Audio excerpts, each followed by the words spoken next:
Assalamu alaikum warahmatullahi wabarakatuh. Jirra jirtu baga jiraatanii qaqqaalii fi gargaariiwwan ijoollee biyya koo bakka jirtanitti rabbiin subhaana haa jiraatu isiniin jecha akkuma baratame hadhas viidiyoo tokko qabadhee isiniif dhiyaadheera. Viidiyochi simaayinoo jettan saalunaa akkamitti akkan dalagu saalunaa hundi keessaniyyuu ni beektanii ijoolleen biyya ormaa jirtanii kanaafuu saalunaa dijaajii dalaguutti jira. waliin dalagnaa waliin dalagaa ilaallaa maal akkana barbaachisu maal fa'aa akka itti buusu kan beektanis beekuu dandeessanii ispeeshaalii warri Dubaay keessa jirtanii kanaafuu walumaan dalagaa ilaallaa walumaan dalannaa wal barsiisaa walirraa barachaa dhifama walirraa barachaa hojjannaa isiniin jedhaa turtiin keessan nafaana haa ta'u gara hojii darbinaa. Amma tokko qaalii kunoo distii irra kaa'een jira. Amma zayitii xiqqootti buusa.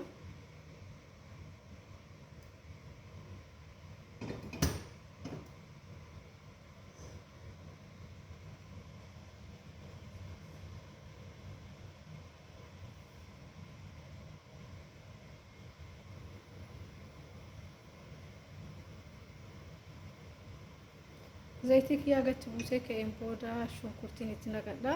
Shunkurtii kiyyaa bifa kanaan akkasitti mummuraa gurguddiseetoo xixiqqeessee muruu saalunaa akkanatti fayyadama. Kanaafuu shunkurtiin kiyyaa bifa kanaan akkasitti mummuradhee jechaadha. Amma shunkurtii kiyyatti naqadha.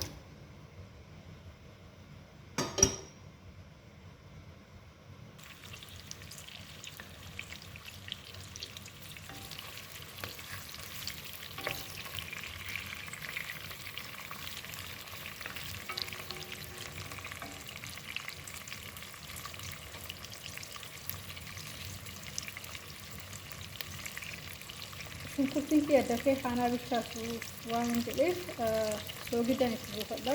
Soogiddan itti naqe dafee naa bishaata shunkurtiin kiyya.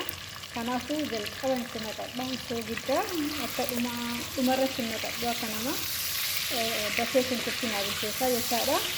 Kanaaf jechaan shunkurtii irratti naqadha. Soogiddan itti jedha uummata qasti.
Dhugaa dubbachuudhaaf harka tokkoon bilbila harkatti qabatanii harka tokkoon hojjechuun ni ulfaata baay'ee ulfaata.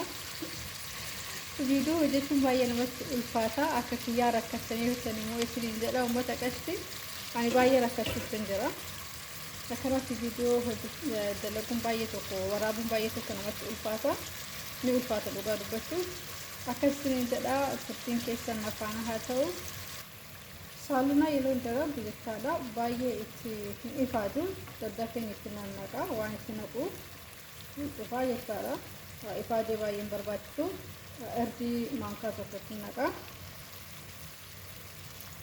tumaatamaadiin beekanii mire kana itti naqa.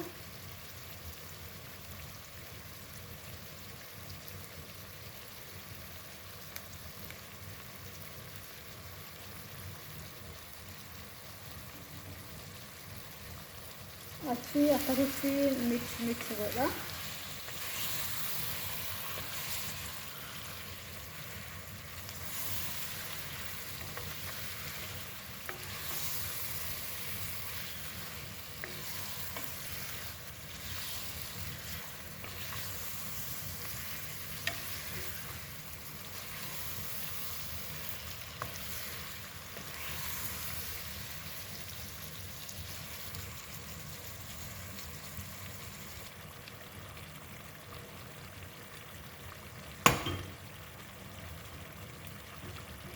loomii goggogaa lama itti buusa mul'ataa ture.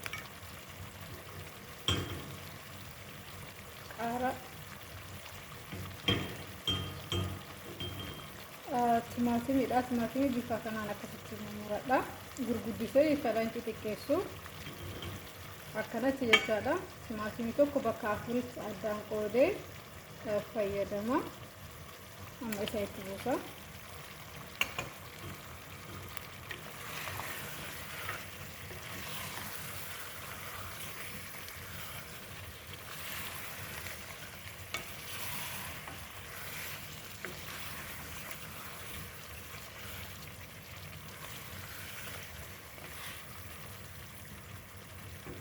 xiqqooshii itti qadaadee deebinee wal argina. Daqiiqaa 2-3 ittiin qadaada.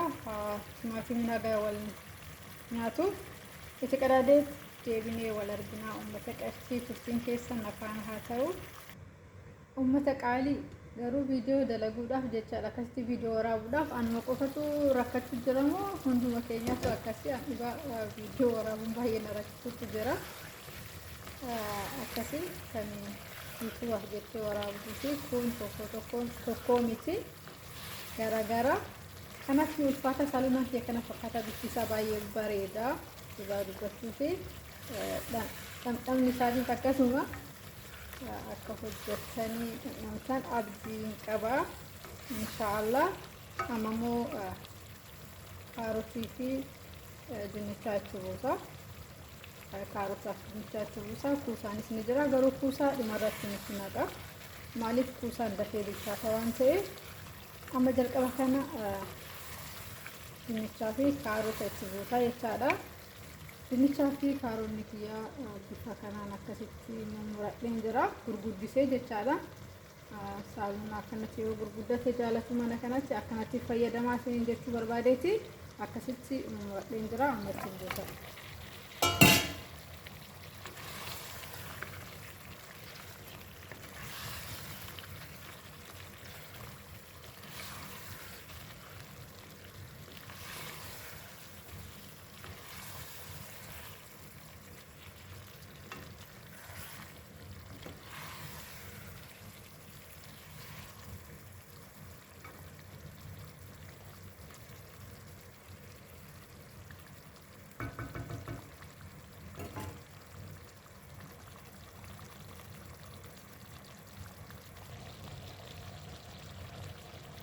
Waaw, saluunaa kiyya kana fakkaata. Amma bishaan xiqqoo itti naqadha. Bishaan itti naqee xiqqoo tursiisee isaa itti buusa.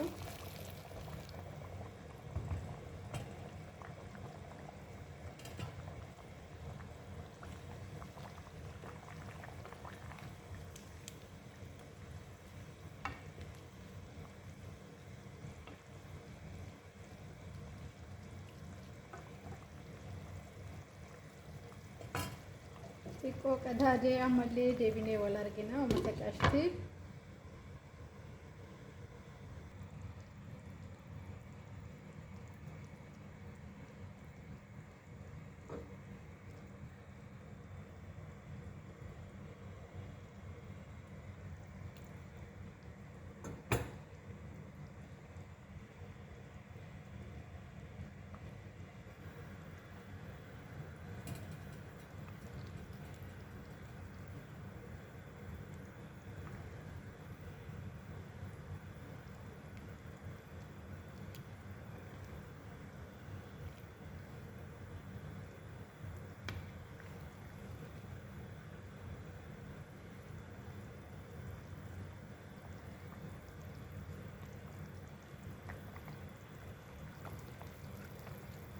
saluunaa kiyya bifa kanaan akkasitti miidhagee bilchaatutti jira.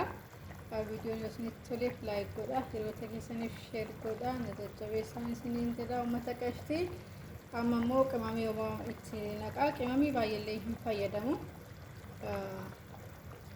Qarafaadhaa fi fulfula suwaatti kan jedhasan beektanii isa isaan qofaan fayyadamaa, waan biraatti naqu. Saluunaa irratti kanumaan fayyadamaa jechaadha.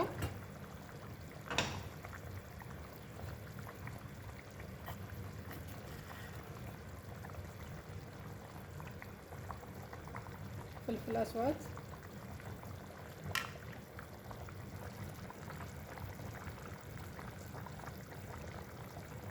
shimbirfaa yookiin qarafaa jennu isaanii. Filfil aswaatiin maal akka jedhamu garuu na jalaa badeera. Warri beektanuu jiraatan komentii jalatti naaf barreessaa. Filfil aswaatiin afaan Oromootiin akkana jedhama yookiin afaan Amaariffaatiin akkas jedhama naan jedha. Daga'een jira. Kanaaf uummata qashtii saaluun akka kana fakkaata. Waan isinitti dhagaa komentii jalatti takki jedhanis naaf barreessaa isiniin jedha. Qaqqaalii fi gaggaariiwwan ijoollee biyya koo.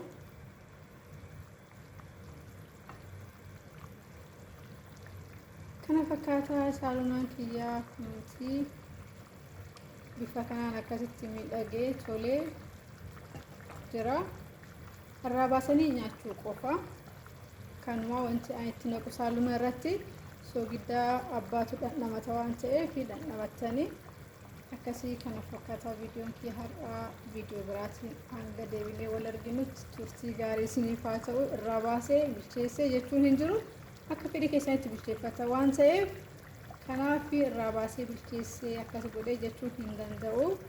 Nyaata biraallee cinaatti hojjechuutan jira, shoorbaas hojjechuutan jira. Kanaaf haga viidiyoo biraatiin wal arginutti deebinee baay'ee isin jedhee turtii gaarii isiniif haa ta'u.